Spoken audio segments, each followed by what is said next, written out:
At yun mga agulong, may another customer na naman po tayo rito. Isang click, papalitan nga po natin ang gulong ito. Dinouble check po natin ang kanyang mga mags sa hulihan, may mga gasgas po. Pero all goods pa naman po. Pati rito sa kanyang unahang bahagi ng mags ay wala pong gasgas. Sir, nagpagawa. Si madam. Ayan, si madam. Bago po tayo magsimula, maraming salamat po sa aking mga followers, sa aking mga viewers, sa aking mga top fan at sa mga nag-share ng aking mga ina-upload. Dito mga agulong, tuluyan na nga po natin tinanggal ng mano-mano. Kahit mano-mano ang ating pagtatanggal dito, dinayo nga po tayo ni madam at ni sir dito sa aking shop. Isa po siyang viewers natin, followers din. Talagang nanood siya sa ating video na kung paano natin baklasin ang mano-mano na hindi po magagasgasan yan. Pasensya na po sir, madam, na hindi ko po naitanong ang inyong pangalan. Sa uulitin po, talaga dinayo pa talaga tayo rito ng ating customer. Dito mga agulong, tuluyan na nga po natin natanggal ang gulong na luma, isang Michelin po yan. May tire sealant nga po pala ang kanyang gulong. Ang ipapalit nga po pala ang gulong ng ating customer, isang brand ng JRS. Isang friendly budget din po ito. Marami din pong gumagamit nito mga agulong. Dito tuluyan na nga natin kinakamay-kamay ang pag-i-install nito. Dahil hindi po kakasya sa ating tire machine ito. Kaya ang ginawa ko po rito ay nagmano-mano po tayo. Natanong ko na rin sila, sir, hindi nyo na makikita sa online. Actual nyo na pong makikita kung paano tayo nagkakamay-kamay nito. Dito tuluyan na nga nating kinakabit ang kabilang bahagi ng kanyang gulong. Tuluyan na nga po natin yan pinipress ng ating kamay para ma-install na po natin ito. Madali lang naman ito mga gulong.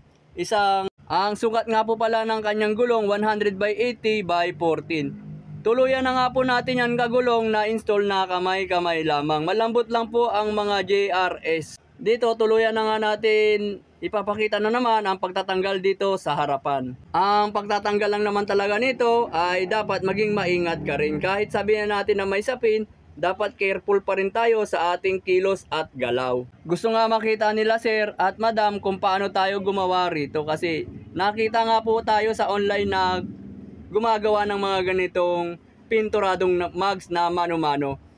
Sa totoo lang mga agulong, kahit wala tayong camera, may cameraman, ay ganyang ginagawa natin pag mga pinturadong mags. Kahit hindi pa po ako nagbablog noon, ito na po talaga ang aking ginagawa. Dito mga agulong, tuluyan na nga po natin natanggal ang kabilang bahagi. Ang pangunahang bahagi ng kanyang gulong ay wala pong tire sealant. Ang gulong dito sa kanyang harapan ay stock pa po. Pero ang kanyang mags ay isang stock din pero napinturahan na po ng kulay gold. Itong harapang bahagi ng mags ni sir, wala pong kagasgas or wala pong dent yan. Ang kailangan po natin dito ay ingatan. Dito mga agulong, tuluyan na nga po natin natanggal uli ang kabilang bahagi ng kanyang gulong na walang ginagamit po tayong plangka. Sa unang bahagi lamang po tayo gumamit ng plangka dyan at papakita ko nga po ang kanyang mag. So ang ganda pa po, talagang all goods pa po ang kanyang harapan na mag. Ang ipapalit uli natin dito sa kanyang harapan ay isang brand din ng JRS. Same lang din po. Isa po itong 8090 naman mga agulong ang kanyang ipapalit dito sa kanyang harapan. Dito tuluyan na nga po natin pinipress-press yan para ma-install na po natin ang gulong na ito. Hindi po nakuha sa pag bigla ng ating kamay, ngayon uutay-utahin po natin mapalapat yung kanyang labi dito sa kanyang mags. Pinipress po natin ng daliri yan para yung pinakahangganan ng labi na nakaabang ay pumasok po doon sa kanyang mags. Para ka lang din to nagta-tire changer kasi gawa ng yung pinakalabi niya na nakaangat ay ipipress down mo lang po yan.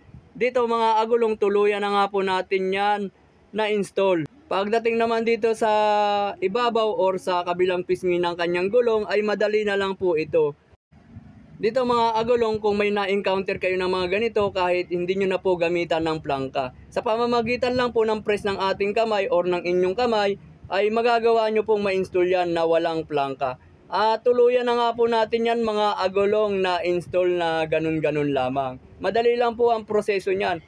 Ang kailangan mo lang talaga dyan, mapasenter ang pinakalabi ng gulong dun sa pinakakanal niya sa kanyang mags. Hindi ko na po pinakita rito kung paano tayo magkabit nito. Ang importante dito ay yung ating trabaho. tuluyan na nga natin sinipat kung maganda po ang pagkaikot ng brake disc para walang sabit. Dito mga agulong, ang ganda po ng kanyang motor. At sa ulitin sir, salamat po sa pagpunta rito sa aking shop.